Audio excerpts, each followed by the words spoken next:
நீங்க பண்ண விஷயத்தோட விளைவு இன்னைக்கு தமிழ் பேச முடியாம நிக்கிறா. நீங்க பண்ண பாவத்துக்கு நான் பிராயச்சித்தம் தேடுறேன். அதனால தமிழை தத்தெடுக்கிற முடிவுக்கு நான் இப்ப வந்திருக்கேன். இனி நான் தமிழுக்கு பண்ண போற எந்த விஷயத்தையும் நீங்க கேள்வியை கேட்க முடியாது. ஏன்னா தமிழ் இனிமே என்னோட பொண்ணு. அவளுக்கு செய்ய வேண்டிய கடமைகள் எனக்கு நிறைய இருக்கு. அதை செய்யக்கூடாதுன்னு சொல்ற உரிமை இனிமே யாருக்கும் இல்லை. கடவுள் சாட்சியா தமிழ என் பொண்ணா இப்ப நான் தத்தெடுக்க போறேன்.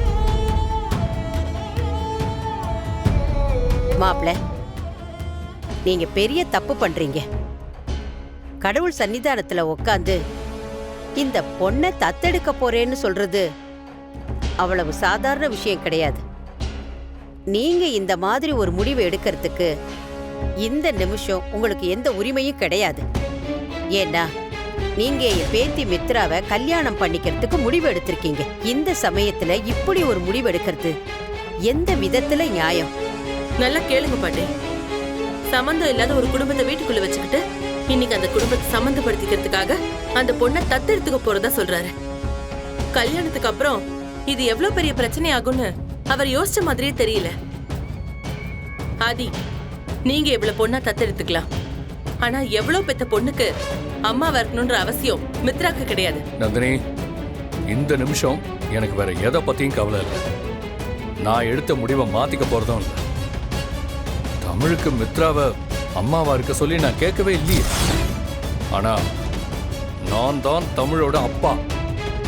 அவ பேச முடியாம கஷ்டப்படுறப்போ தள்ளி நின்னு யாரோ மாதிரி வேடிக்கை பார்க்க நான் தயாரா இல்லை.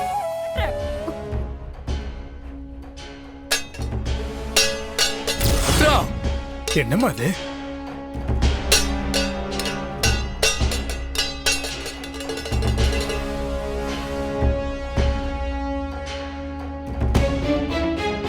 என்ன உங்களுக்கு கோவம் வருதா? என்ன என்ன அடிக்க போறீங்களா? அடிங்க, அடிங்க, அடிச்சு கொல்லுங்க. இப்ப நான் இந்த உலகத்துல உயிரோட இருந்து எந்த பிரயோஜனமும் இல்ல.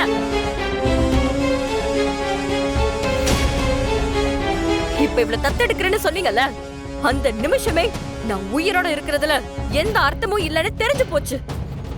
என் வாழ்க்கையே முடிஞ்சு போச்சு. யாரோட வாழ்க்கையும் யாராலையும் முடிஞ்சு போகாது மித்ரா. நான் எதுக்காக பண்றேன், ஏன் பண்றேன்னு புரிஞ்சுக்காம எதுக்காக இப்படி நீ ஆர்ப்பாட்டம் பண்ணிட்டு இருக்க? காதல்னா என்னன்னு தெரியுமா மித்ரா?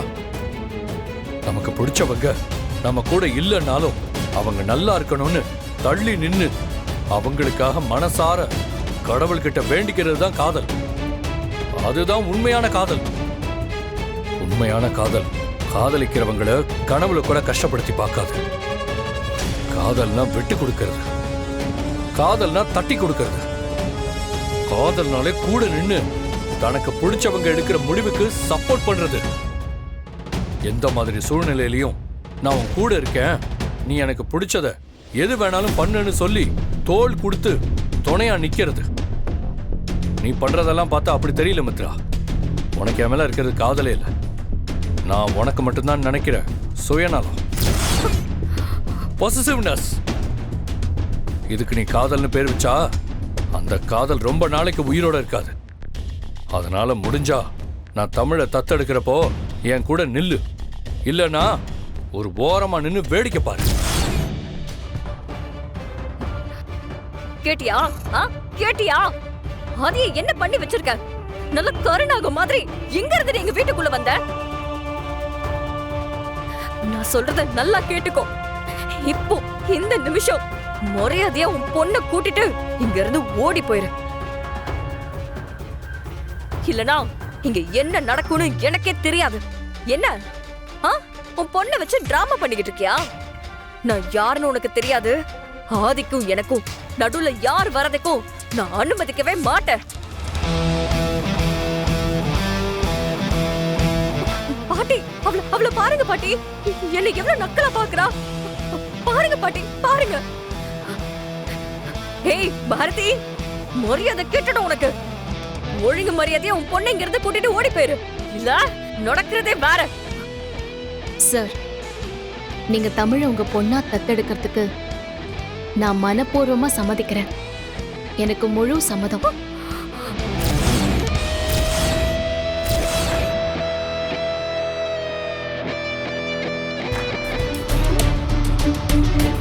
இங்க பார், உனக்கு அவ்வளவுதான் மரியாதை சொல்லிட்டேன்.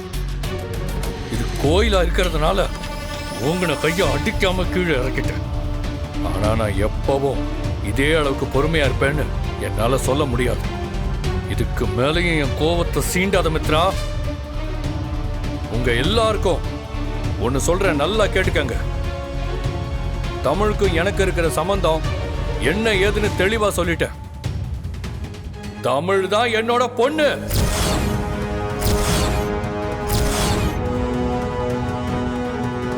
அதை யார் நினைச்சாலும் மாத்த முடியாது. இன்னைக்கு நான் இந்த முடிவை எடுத்திருக்கிறதுக்கு காரணமே நீங்க தான் மித்ரா. அன்னைக்கு நீ பாரதி மேல இருந்த கோபத்துல ஆதித்யாவை ரூம்ல வச்சு பூட்டி அவனை கொல்ல பார்த்த. அதுக்கப்புறம் நந்தினி குழந்தைங்கன்னு கூட பார்க்காம ரொம்ப கேவலமா நடந்துக்கிட்டாங்க. அதோட உச்சம் நேத்து குழந்தை மேல அபாண்டமா பழிய போட்டு தமிழை இந்த நிலைமைக்கு ஆளாக்கி இருக்கீங்க. பண்றதெல்லாம் நீங்க பண்ணிட்டு இப்ப ஆளுக்கு தாம் தூம்னு குதிக்கிறீங்க. இப்ப கூட நீங்க பண்ண தப்ப சரின்னு சொல்றீங்களே தவிர அதுக்கு மன்னிப்பு கேட்கணும்னு கூட உங்க யாருக்குமே தோணாம இருக்கிறது தான் எனக்கு ரொம்ப பெரிய ஆச்சரியமா இருக்கு. நீங்க தமிழ்கிட்ட நடந்துகிட்ட முறைக்காக இப்ப வரைக்கும் நான் குற்ற உணர்ச்சியில தவிச்சுக்கிட்டு இருக்கேன். அதுக்கு நான் பரிகாரம் பண்ணியே தான் ஆகணும். மித்ரா, இதுக்கு மேலே என்னை கோவப்படுத்தி பார்க்காத. அப்புறம் அந்த கோவத்திலே நீ எரிஞ்சு போயிடுவ. தமிழ், இங்க வாமா. தமிழ், போமா. ஓகே, நீங்க ஆரம்பிங்க. சரிங்க. குரு பிரம்மா குரு விஷ்ணு குரு தேவோ மகேஸ்வரः குரு சாட்சாத் பரபிரம்மா தஸ்மை ஸ்ரீ குருவே நமः. ஓம். ஆதித்யா, நீ எனக்கு சொந்த பையன். உனக்கு எனக்கு ரத்த உறவு இருக்கு. உன்னை எந்த அளவுக்கு நான் பாத்துக்கிறேனோ அதே அளவுக்கு தமிழையும் நான் பாத்துக்கணும். அதுக்காக தான் நான் தமிழை மட்டும் தத்தெடுத்துக்கிறேன்னு எல்லாரும் முன்னாடியும் சொன்னேன். வக்ரதுண்டாய தீமஹி தன்னோ தந்தி பிரச்சோதயாத். ஓம் கம் கணபதயே நமः. ஓம் ஏகதந்தாய நமோ நமः.